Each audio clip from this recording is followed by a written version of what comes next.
Hello you guys, Merry Christmas. So in this video we're going to learn Joy to the World, and it is from this wonderful book. I'm going to link it below. I use this to teach with. It's one of my favorite books. Joy to the World is really simple.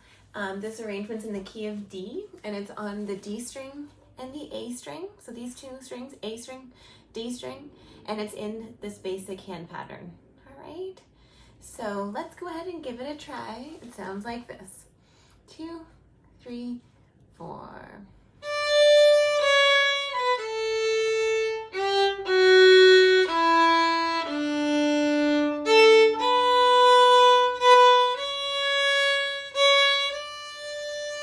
Hold that one nice and long.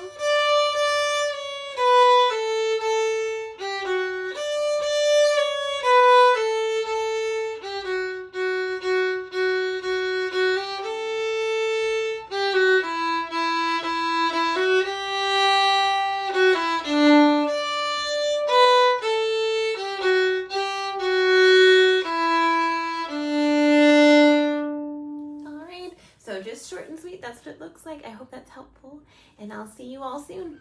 Happy holidays.